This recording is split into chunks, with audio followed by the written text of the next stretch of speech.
estadual, é advogado, é secretário dos Servidores Públicos Estaduais da FESP e presidente do Sindicato dos Profissionais da Área Instrumental do Governo, Simpaig, Mato Grosso, é isso? É isso mesmo, Antero. É Simpaig que fala? Simpaig. Simpaig.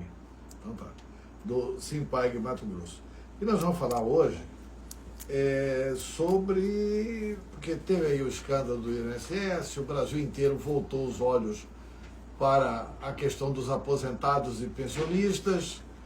O Antônio Wagner é presidente do Simpaig, Mato Grosso, e a gente quer saber. E o governador assina, casualmente, logo após o escândalo contra os aposentados do INSS, com medo de resvalar aqui, ou até sabendo que já resvala, ele assina um decreto e tal, dando prazo de 6 meses, precisa apurar, precisa isso, precisa aquilo. Como funciona o consignado do Estado para os servidores públicos e para os aposentados? Vocês representam os servidores e os aposentados? Só os aposentados? Como é que é? Bom dia, o prazer tê-lo conosco. Bom dia, Antero. Bom dia, Michele Figueiredo. Bom dia, ouvintes da Rádio Cultura FM. É uma satisfação a gente poder estar aqui e utilizar seu espaço para fazer um esclarecimento que, para mim, talvez seja um dos mais importantes para o momento do serviço público estadual. Respondendo a tua pergunta, Antero, eu comecei a chamar de farra dos consignados no estado de Mato Grosso, para não chamar de máfia ainda, porque até agora a gente só tem comprovação de que um banco vem fraudando consignados com servidores do Poder Executivo, mas a gente acredita que outros também tenham cometido as mesmas irregularidades e crimes. Qual o banco que vem fraudando, só para a gente... É o Banco Capital Consig. Nós temos como comprovar mais de 60 processos fraudados que nós tivemos acesso. Eu vou falar isso no decorrer do seu programa, porque é um assunto bastante grave e o volume de servidores com contratos com esse banco é estupendo, né? São mais de 12.542 servidores do Poder Executivo com contratos com esse banco. Os consignados no estado de Mato Grosso funcionavam até 2018 com a margem máxima de consignação líquida de 35%, até 2018. Houve uma CPI dos consignados em 2018, conduzida inclusive pelo então deputado e hoje conselheiro Guilherme Maluf, que apontou que o endividamento do servidor já estava extrapolando o limite do razoável, estava passando ali no total de 2 bilhões de reais, e recomenda no relatório da CPI que se controlasse os consignados do Estado, editando-se uma lei. Isso não foi feito. Foi no final, ali terminou no final de 2018, entrou o governo Mauro em 2019, janeiro de 2019, durante um ano ele não cumpre a recomendação da CPI dos consignados e não edita uma lei. A Assembleia edita a lei...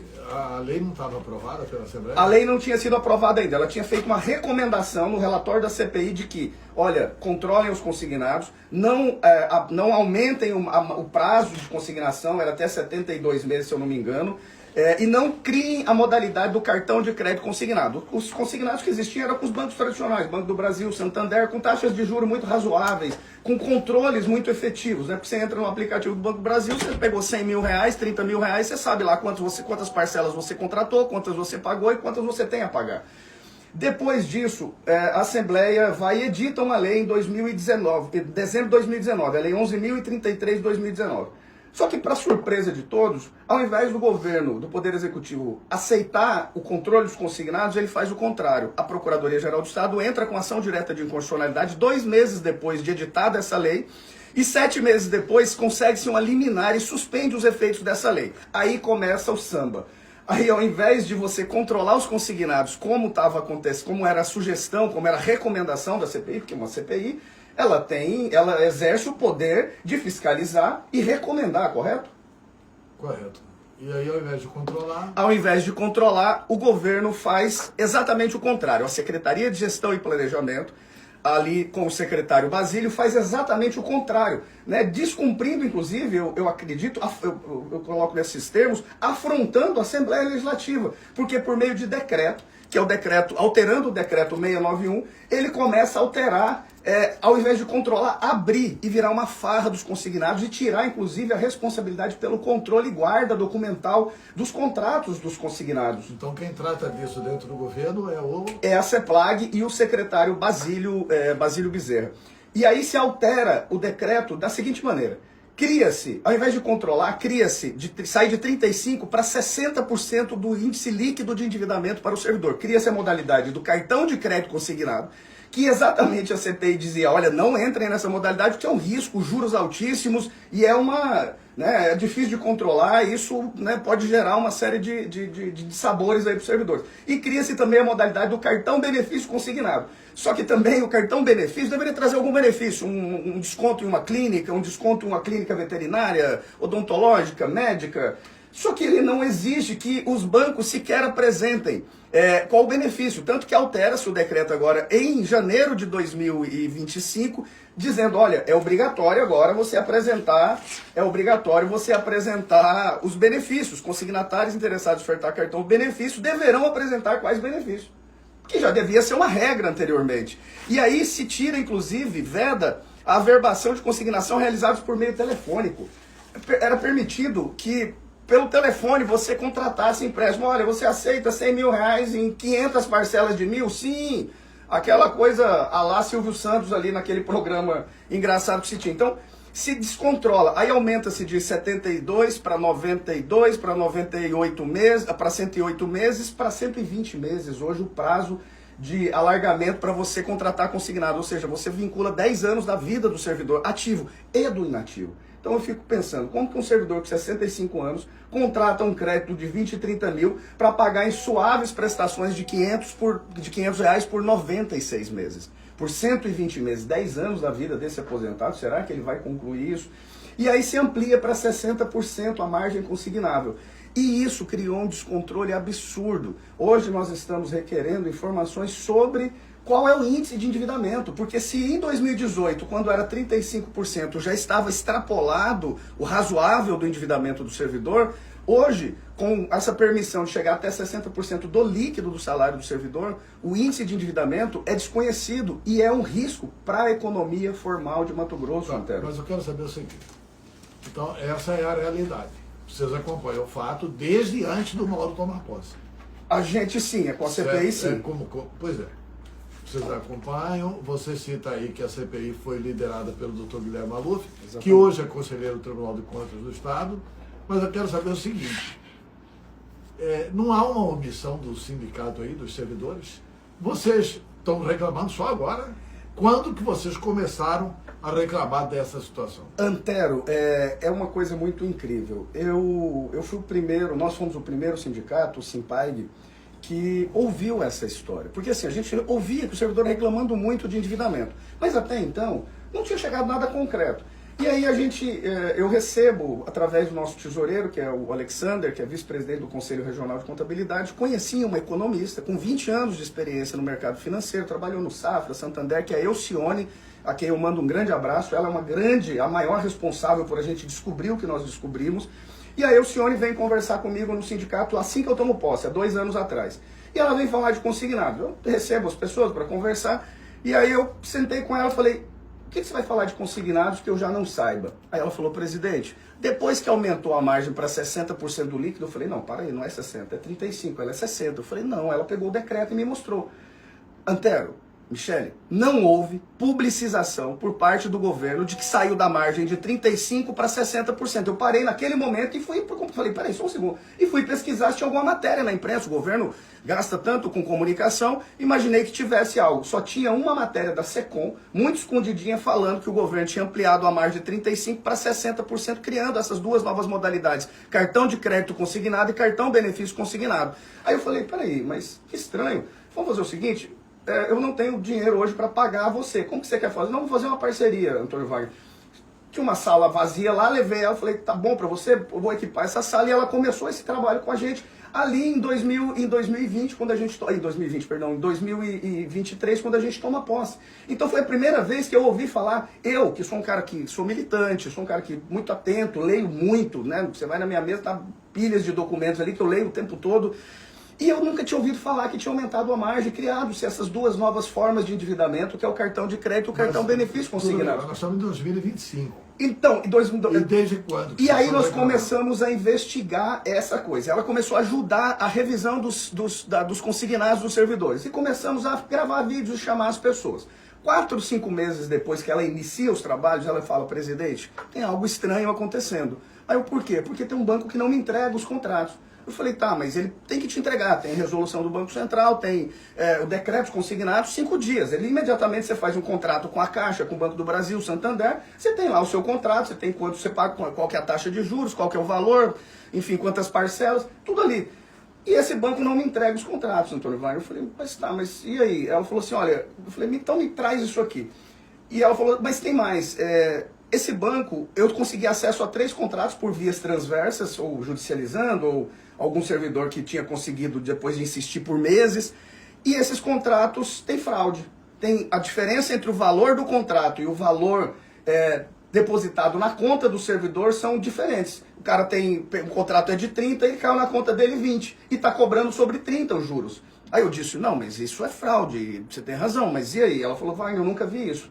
Eu falei: então vamos focar nisso. E começamos a gravar e chamar os servidores para irem no sindicato, né, de outros bancos. Não demos a ideia de que o foco era aquele banco. E começamos a convidar os servidores, né, nas nossas redes sociais, e começou a vir gente como a gente nunca viu dentro da entidade. Filas de servidores às quartas e sextas-feiras, das 8 às 12, para serem atendidas ali para Alcione. E muitas com esse contrato, com esse Banco Capital Consigne.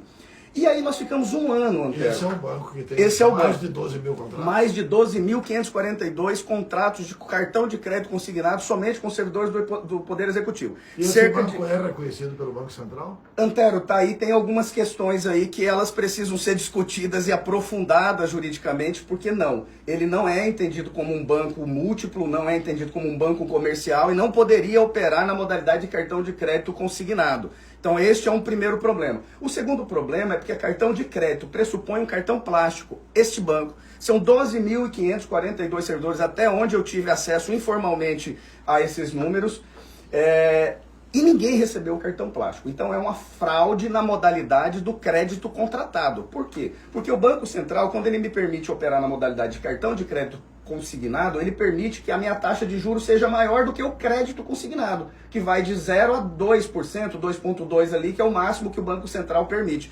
Na modalidade de cartão de crédito consignado, pode sair de 2,2% até 6,5%. Então, quando você opera nessa modalidade, você tem que, assim, por regra, entregar um cartão plástico. Nenhum desses 12.500 servidores tem nenhum cartão plástico. O cartão de crédito consignado funciona assim: eu tenho um cartão de crédito, eu gasto 100 e consigno em folha de pagamento 5% da fatura. E o resto você parcela, paga como qualquer cartão de crédito normal. Então eu posso consignar o mínimo ali na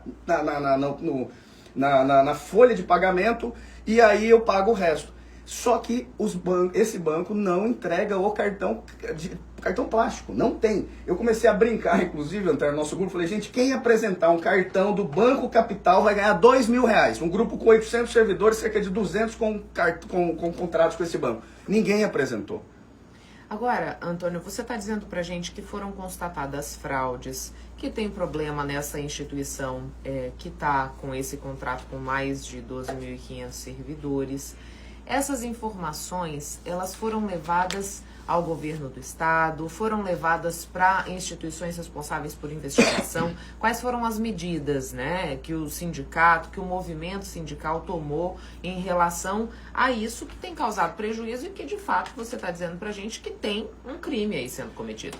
Michele, as pessoas precisam compreender, quem está nos ouvindo, principalmente os servidores públicos, a quem mando um grande abraço. A gente vem passando por um momento muito sofrível. Você recebeu aqui a nossa presidente da federação, da onde eu sou diretor também, a Carmen Machado, e agradeço por nos dar essa oportunidade de falar sobre o sofrimento do servidor público, a reposição inflacionária atrasada, e isso, inclusive, parece até ser um projeto. Eu enforco financeiramente o servidor e entrego para ele uma corda, que é o cartão de crédito, o cartão benefício, e falo: puxa você mesmo a sua corda e se enforque. Porque é basicamente isso que acontece. Você, né, sufoca 4, 5 anos o servidor e te dá umas margens com juros altíssimos, e hoje prejudica a todos, inclusive o comércio. Respondendo a sua pergunta, Sim, nós começamos a tomar providências. Quando a gente pega o primeiro caso, e quando a gente pega quando a gente já tem um volume ali de 30 processos, porque qual que é o problema, gente?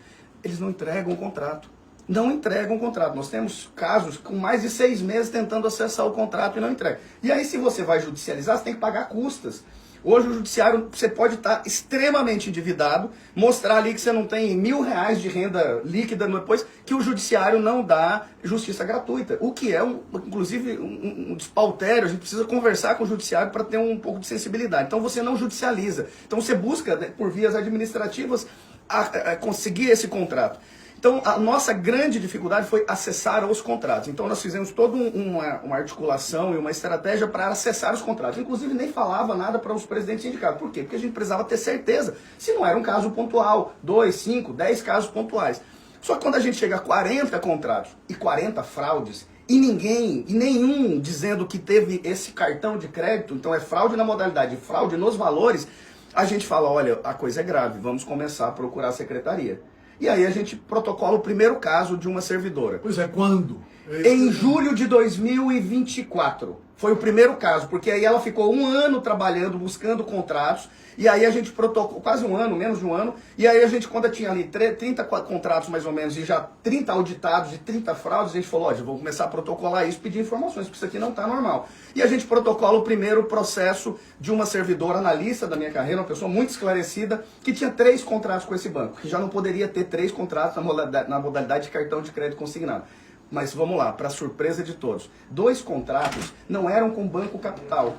Era na linha do Banco Capital, mas era feito com Carto Sociedade de Crédito, com o CNPJ diferente, e um terceiro com o Banco Capital. Só que na ficha financeira dessa servidora, os 3 contratos estavam numa única linha.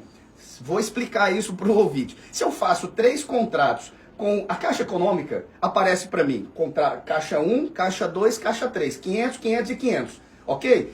3 contratos, 3 linhas na minha ficha financeira. Esses 3 contratos do Banco Cartos e um do Banco Capital apareciam numa única linha. Como se fosse uma coisa só. Como se fosse uma coisa só, contratos com dias, com data, meses diferentes, taxas de juros diferentes, início e fim do contrato de quantidade de parcelas diferentes. A gente perguntou isso para a CEPLAG e a CEPLAG não sabe responder como isso aconteceu. Primeiro, por quê? Porque o Carto Sociedade de Crédito só foi credenciada pelo Estado em outubro de 2024. Ele não poderia operar em crédito consignado. E ele estava operando desde 2022 na modalidade de cartão de crédito consignado. São muitas explicações que a CEPLAG e o secretário Basílio precisam dar daqui para frente. Pois aí, eles sabiam disso? A gente notificou o primeiro caso, Antero. A gente notificou o primeiro caso, Antero e Michele. E aí, o que acontece? O banco entra em contato com a servidora, oferecendo crédito. A diferença dos 3 contratos dela, a menor é de R$ 17.700, mais os juros que ela pagou sobre o total do que estava no contrato e não foi o que ela recebeu, dava mais 7 mil. Ou seja, só essa servidora teve uma perda de R$ 25 mil. Não é brincadeira, eu tenho isso documentado. Nós temos 60 casos documentados. Eu não estaria falando isso aqui de fraude, de crime contra banco, porque a gente sabe a consequência que vem disso, inclusive o risco de vida que vem disso, Antero, porque eu estou falando aqui de bilhão.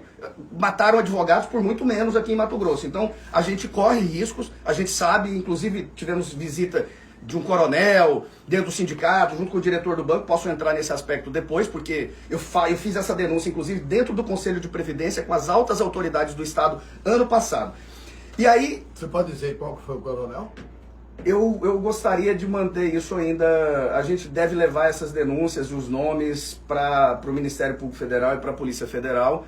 Eu não queria entrar em certas polêmicas agora, mas nós temos foto dele dentro do nosso sindicato, quando a gente chamou uma assembleia no dia 3 de dezembro de 2024, porque a gente entendeu que uma proposta de acordo feito para a nossa advogada foi uma ameaça. Porque chamaram a nossa advogada para uma conversa numa determinada padaria, e aí um advogado ali, e aí sugeriu para ela que eu deveria aceitar um acordo para resolver os 400 servidores da minha carreira. Eles entregariam os contratos para a gente auditaria, eles pagariam, só que eu teria que esquecer os outros 12 mil. Aí a nossa advogada, a doutora Camila Coelho, a quem mando um grande abraço também, uma excelente e competente advogada do movimento sindical, falou, olha, eu conheço o Antônio Wagner, jamais ele vai aceitar isso, porque ele não vai fechar os olhos para 12 mil pessoas sendo lesadas. Ele não vai enfocar 12 mil para salvar 400. Para salvar 400. E aí, o que acontece? Vem a conversa que para mim soa como uma ameaça, que olha, eu acho que ele deveria aceitar, porque quem opera para este banco é um coronel, aqui em Mato Grosso, esse coronel é uma pessoa influente, uma pessoa perigosa, ele é uma pessoa da banda podre, tal.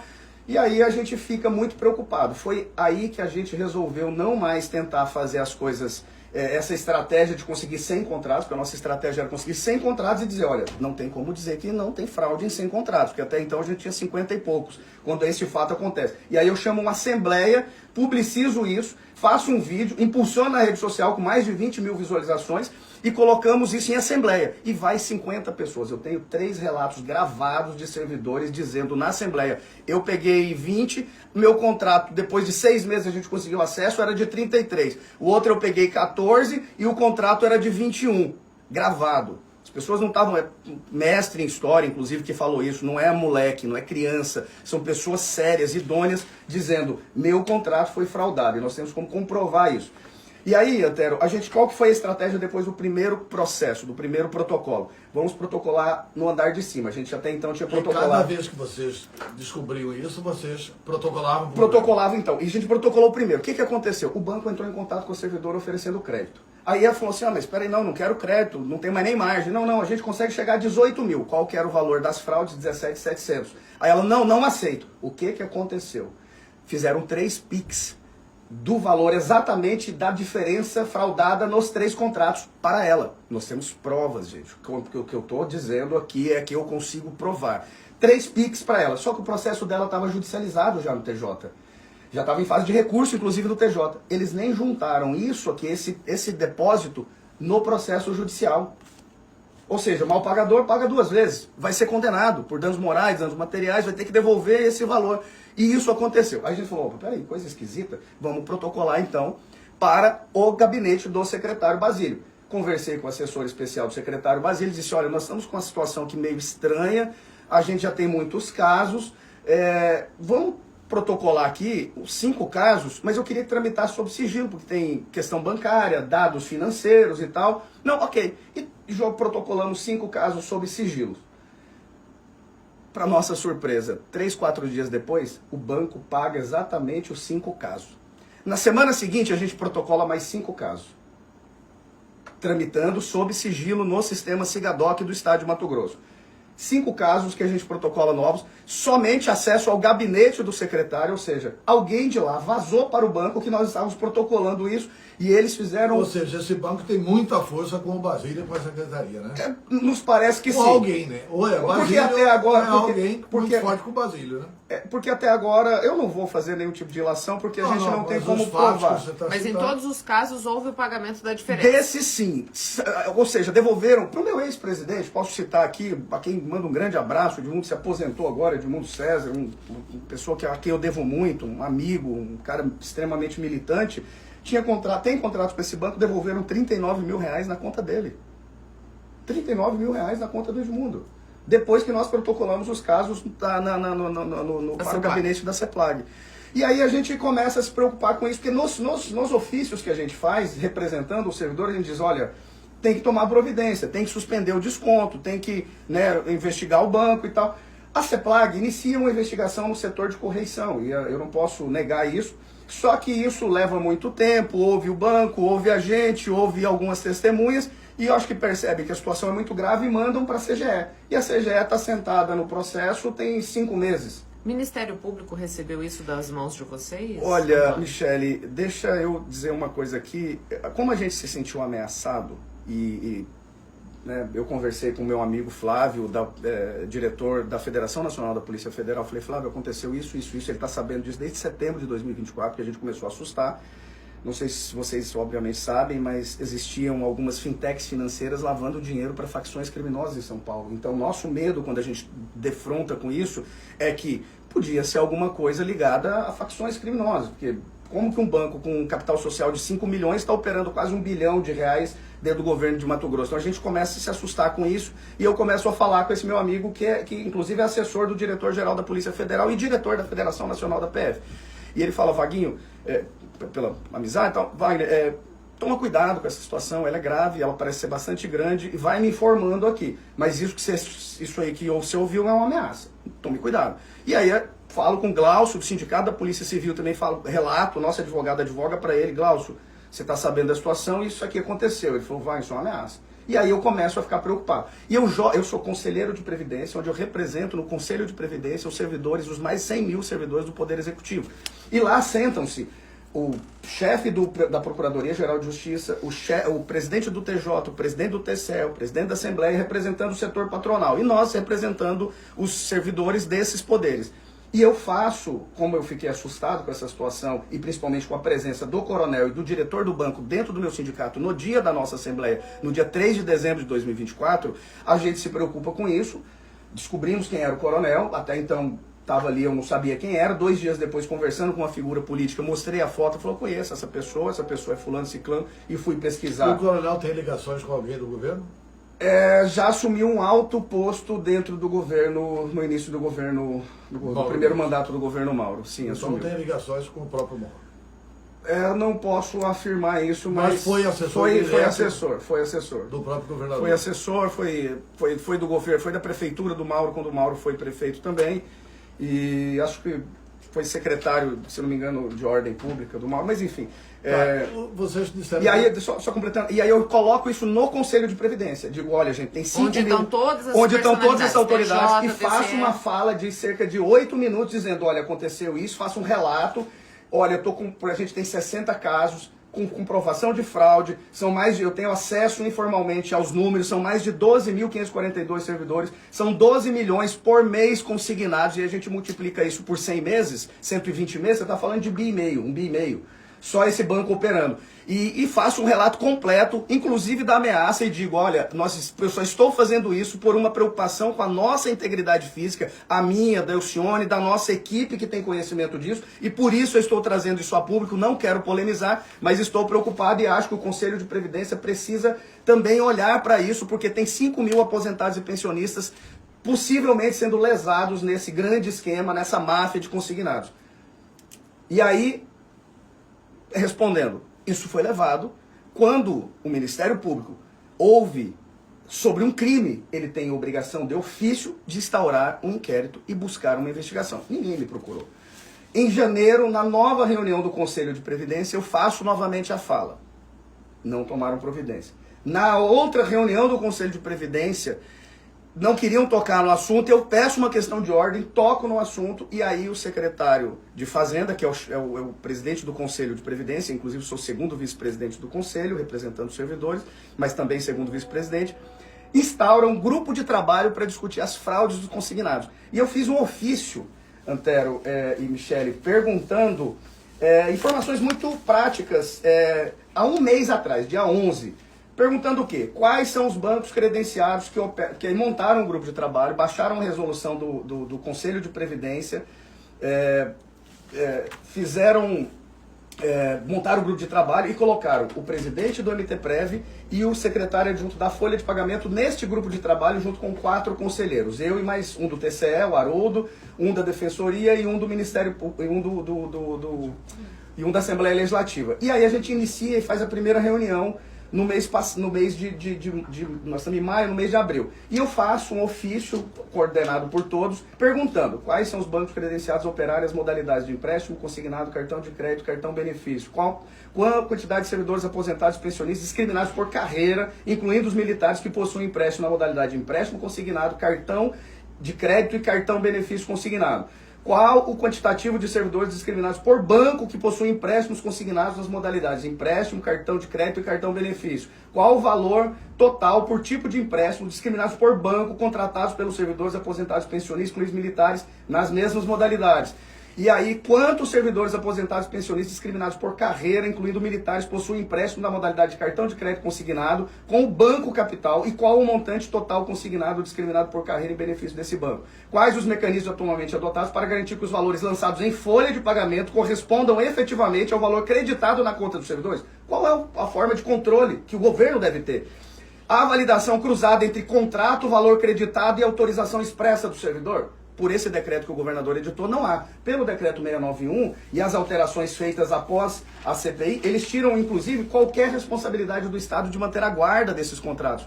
No anterior decreto 691, inclusive muito bem elaborado lá no governo do Pedro Taques, se controlava, inclusive para credenciar banco, quem era responsável por isso era governador. E aí, quando se altera o decreto, tira a responsabilidade do governador e passa isso para a CEPLAG e para o MT Desenvolve.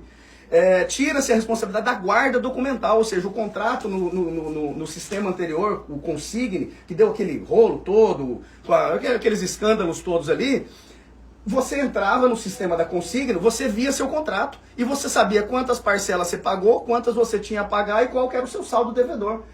Depois de gastar 1,5 bi de produtos e serviços tecnológicos, inclusive é uma preocupação nossa com todo esse gasto de transformação digital, o governo não transformou digitalmente, não se organizou digitalmente para controlar a guarda de contratos de servidores, de milhares de servidores, permitindo, facilitando a fraude nessa escala que a gente imagina que seja monstruosa. Não, eu vou discordar nesse ponto de você. O governo se organizou.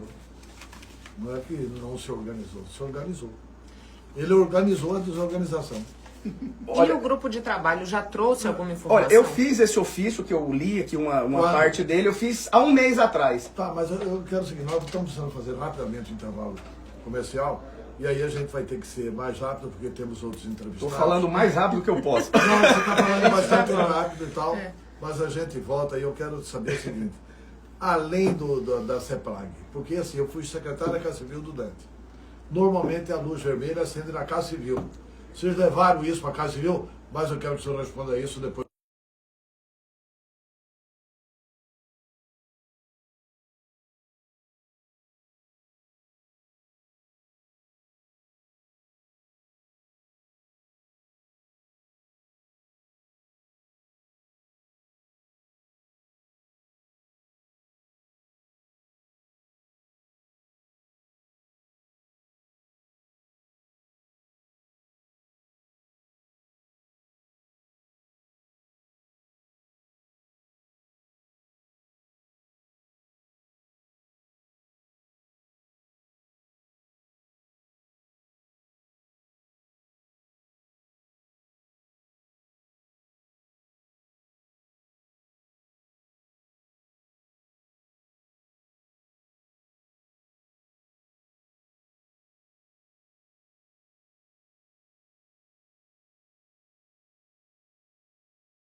Bom, 8 horas e 15 minutos, vamos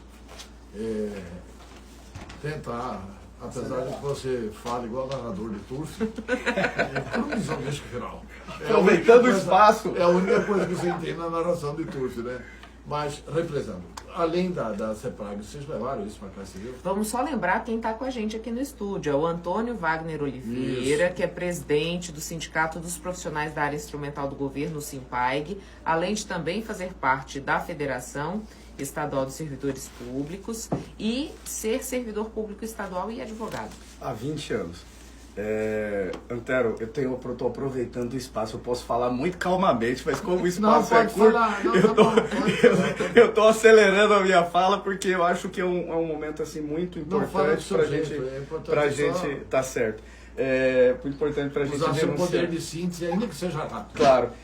Sim, nós levamos, após essa ameaça, após essa reunião do Conselho de Previdência, nós fizemos um arrazoado muito completo.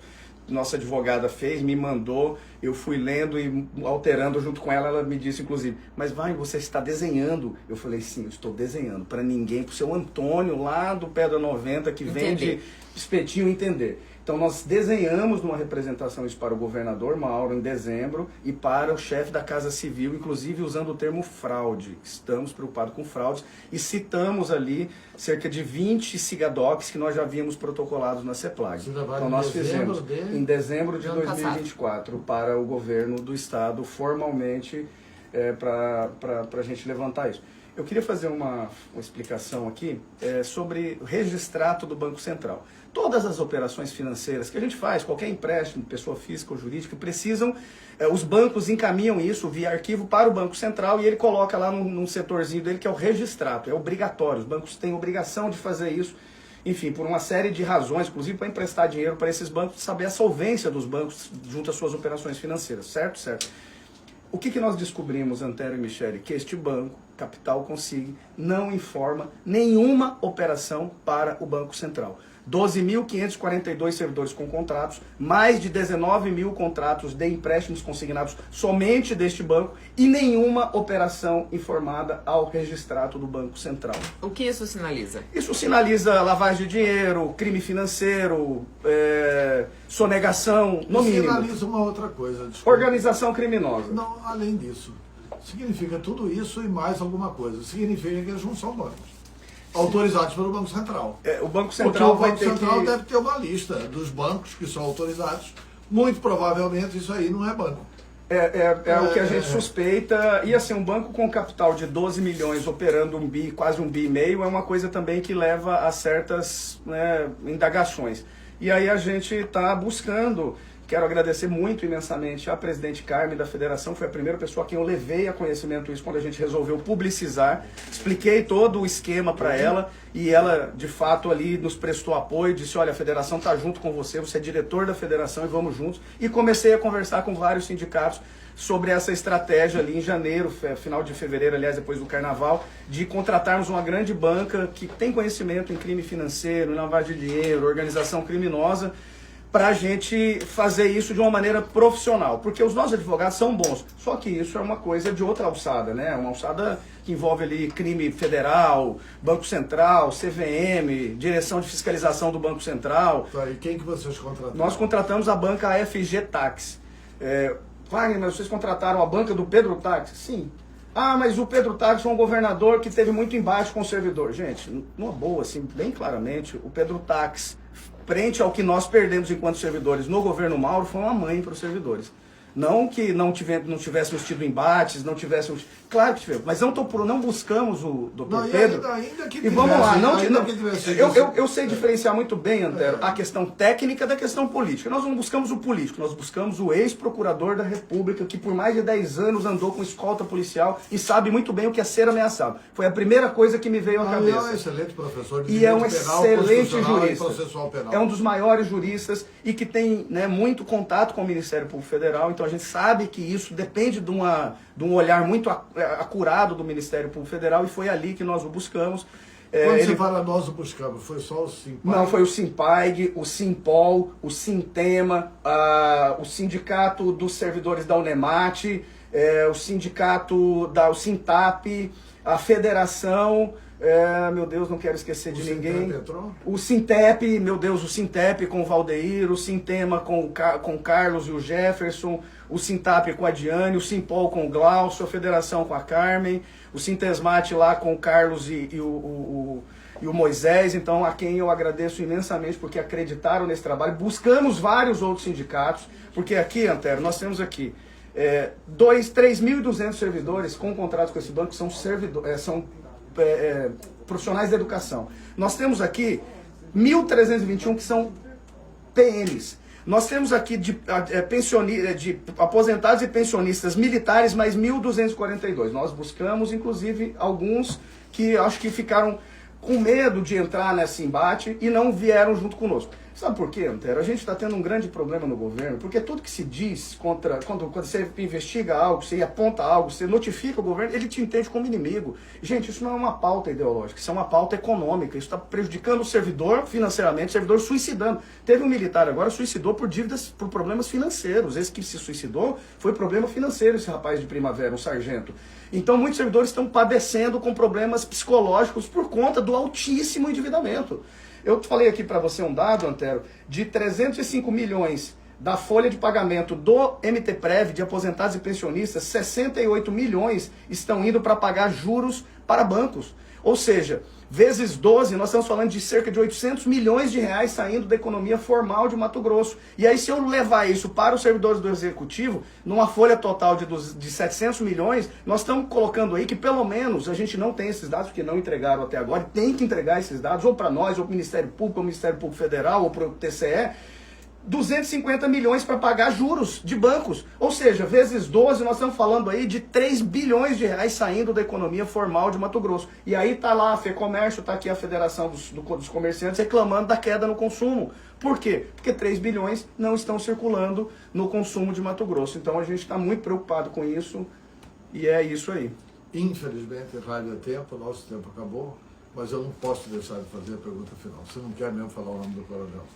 Olha, o coronel foi o primeiro chefe da Casa Militar do governo Mauro. Eu acho que até para como uma maneira de me proteger, eu preciso dizer isso, esteve dentro do nosso sindicato, nós temos fotos, e é o coronel Henrique da reserva, foi o primeiro chefe da Casa Militar, vai para a reserva em 2020, o banco passa a operar em 2021, não sei se ele foi lá como visitante ou se ele foi lá com uma maneira de nos intimidar, mas ele esteve, fato é que ele esteve presente, e depois dessa fala dessa pessoa para a nossa advogada, e aí a gente levou a sério aquilo como ameaça. Eu queria só fazer um agradecimento público. A primeira pessoa que deu essa matéria, Antero, foi o Lázaro Thor.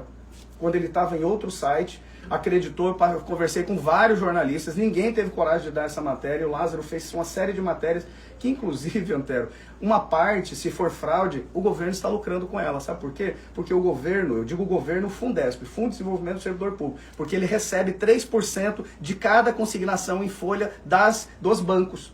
Ou seja, se eu pego R$103, vai para o Fundesp. Antes o Fundesp tinha a obrigatoriedade, por lei, de criação do fundo, de gastar esse dinheiro no desenvolvimento do servidor, seja com curso, com estrutura de trabalho. Depois se alterou isso, o Fundesp hoje pode ser gasto, inclusive, com um cafezinho do secretário. Tá bom. Muito obrigado, Antônio Wagner Oliveira, que nos deu uma entrevista aqui gravíssima. Há um escândalo aqui, proporcionalmente levado o tamanho do Brasil e o tamanho do Mato Grosso, há um escândalo aqui das proporções desse escândalo nacional. Posso dar o último fato que a gente descobriu ontem com a banca jurídica, inclusive? Este banco, inclusive, opera junto ao INSS.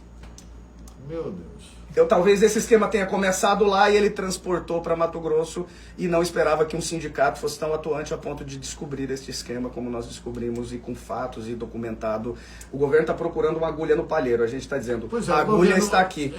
A agulha está aqui, não precisa procurar. Tá a caixa, não está a caixa da agulha, o agulheiro inteiro está aqui. Foca neste banco e nas suas subsidiárias, porque eles operam com mais outras 3 instituições financeiras. O que eu estou falando aqui me leva a correr riscos de vida. E eu estou muito preocupado com a minha integridade física e a integridade física da nossa equipe, e por isso faço esse relato publicamente e agradeço a oportunidade que vocês nos deram. Tomara que a reação do governo seja explicar os assuntos e ajudar a averiguar isso. E a gente precisa trazer aqui o secretário de Planejamento. Pedir para convidar o secretário de Planejamento para abrir espaço para ouvir a opinião do governo. Chefe da Casa Civil. Chefe da Casa governador. Civil. O governador, nós vamos mandar perguntar. Enfim, o governo precisa falar sobre isso. Não é porque nós entrevistamos aqui que daqui a pouco eu e Michele vamos ser processados também. Porque a tática do governo é processar jornalistas por divulgar fatos. E são fatos que precisam ser esclarecidos. Ontem já foi protocolado a primeira peça junto à Secretaria de Gestão e Planejamento do escritório do Dr. Tax, lá com o Ederaldo e o Tax e o Murilo, a quem mando um grande abraço e agradeço terem entendido a gravidade desse assunto e terem aceitado tocar esse processo, porque é algo bastante grave. Eu vou pedir para o Lázaro Torta visitar para... Mando um abraço para o Lázaro, um excelente jornalista, um dos melhores jornalistas do estado de Mato Grosso. Vocês estão de parabéns tê-lo contratado. Tá bom. Muito obrigado pela entrevista.